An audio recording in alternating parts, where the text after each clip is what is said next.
thank you, Hayama, for actually doing something, for doing the best you can and helping Hachiman's situation. I mean, you tried, which is great, and I'm glad you did something after a single episode. I'm not doing anything, but then again, you didn't get as much screen time as you did in this episode than you did in the last episode, which I'm thankful for. And that's what makes this show so great, because every character isn't one-dimensional. Every character has flaws, every character has pros about them. They're not like a straight up tsundere. They're not straight up like a yandere or any of the deres and like freaking character types that there are out there in anime and in film and all of that. They actually have they're like real people. You know, what is up, ladies and gents? Nate here, bringing you my review of my teen romantic comedy SNAFU 2, episode 4. The title being "And Then Yuigahama Yui Makes a Declaration," that being at the end. So let's get to it. Let's talk about this episode, because this episode itself was amazing. So I guess we should start from the beginning, and I'm actually surprised I didn't pick this up last episode, but Hachiman's little sister is actually mad at him for, you know, stuff and things, which I didn't notice, but it's like they really, I guess I saw it this episode, the way, like, how she acted, like, here, someone's on the phone, or on my phone, answer it, and it's like, oh, I'm going to bed, or stuff like this, just being, like, angry at him. Great, another girl in his life that's very angry at him. But thing is, that's the siblings, and it's from what I see from siblings, that happens a lot, so that's gonna, like, the issues that they have between each other now are going to eventually resolve themselves. But anyway, Hachiman is forced to go on a date with Hayama and the two girls we met from his middle school, at least one of them, Orimoto, I believe their name is. Anyway, they pretty much act like total bitches towards Hachiman and his decisions, even though, like, Hachiman, like, he jumps when, like, there was an explosion scene, and they constantly poke fun at him for it. And then he chooses this one place, and then they're like, why would you choose that place? Ha ha ha ha ha, and all of this whatnot. And then eventually, once the date ends, Hayato, he's like, and this is what I like, finally he does something. It's like, yo, you two are being bitches, so shut the hell up. And look, those two girls, because he asked Yui and Yukino to come in, and he's like, those are Hachiman's friends. He doesn't need you. They're better than you. So, like, please, just, you're bitches. Like, I hate people like you and stuff like this. And you see the girls, they just don't want to hear it, so they just get up and leave. And the thing about how Hayama did it, he did it very similar to Hachiman, where he's willing to sacrifice his, like what he's known for, being popular and cool and suave and all of this, and he was willing to sacrifice that to make Hachiman look better, to make Hachiman, like, raise his self-esteem, because remember, Hachiman has, like, low self-esteem issues. He even points it out when they were in middle school that, I believe it was his sister, or Yukino's sister, or Sensei, I forgot who, but he was like, so this is the girl that you loved in high school or in middle school. It's like, I wouldn't call it love, because it was more of one-sided infatuation. And that line really clicked with me, because as people, we have crushes on people throughout life, whether it be celebrities, people in our classes, people in our workplace, anywhere. A stranger on the street that looks very pretty, or anything like that. And then it just clicks with you, or at least it clicked with me, where it's like, huh. Now that I think about it, yeah, I wasn't in love.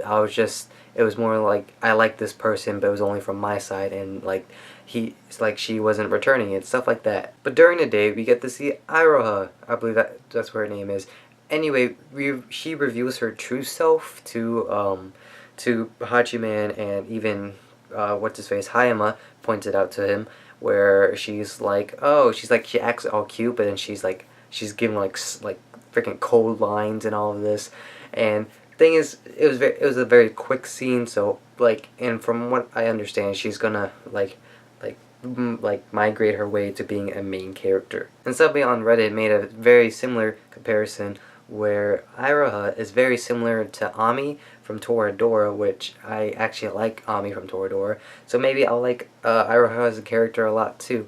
But hopefully she doesn't, like, you know, steal Hachiman, because I don't want that to happen. Now on to Yukinon, and Yukinon makes a declaration, or not declaration, but she says she's going to run for student council to help solve the issue at hand, which is Iroha. She's going to be in student council, but she doesn't want to be, because she got nominated by her friends. And thing is, the way, like, Yukinon does it is, like, thing is, if Yukinon becomes class president, even Yui points it out, it's going to be the best thing for the school. But remember, I believe in the last episode, Yukinon says she doesn't want to run, even though like her sister did it and all of this. And the thing is, during the date between Hachime and Hayama and Orimoto and her friend, Yukinon's sister Haruno's like she's like instigating Yukinon essentially, and there's a freaking key line where she's like, you don't have to do it anyway, you're just gonna let somebody else do it for you, right? And then stuff like that, and that's the key line. And remember, Yukinon's mad at Hachman for at least a good chunk of reasons, mostly because she can't do anything, and she feels bad for Hachman, the reason why he has to put himself under the bus, like, and just take in all the suffering and all the pain for everyone just to keep things normal and stuff like this. And the thing is, if Yukinon didn't come up with a plan in time by the election, they were going to have to go with Hachiman's plan, because Hachiman's plans are always like the last resort, the things that have to get done even though they don't really get results. And then there's Yui at the end of the episode, pretty much having a confession scene essentially, but it wasn't a confession scene, it was, you know, complicated. Or more or less Yui being like, she's trying to say, I like you, Hachiman, but you know, I'm gonna go like every other way instead of using the word Hachiman. Anyway, Yui makes a declaration where the episode gets its title from, that she's going to run for class president as well, just so that Yukinon doesn't have to. Because she makes this statement saying that, hey, if Yukinon joins the student council, she's going to be the best thing for the student council, but it's going to ruin the club, and I really like the club, and you, Hachiman, and I don't want that to happen. So if I run for the club, it won't break. Yukinon can still stay in the club, and I think I said club twice, even though I meant Yui's becoming president for the school, or class president for the school, or stuff like that. She's going to be able to do stuff, she'll have help in all of this, that way she can still participate in the club as well. And then there's Hachiman, who was speechless during the entire thing, and I feel like Hachiman, I feel like he definitely knew that Yui was confessing her feelings to him, and thing is, he knows, but thing is, like, if he accepted Yui's feelings and they go out as a couple and all of this, it's gonna break the status quo that Hachiman likes to keep. It might cause like a rift between them and Yukinon, and he doesn't want that to happen. And small light novel spoilers, sort of.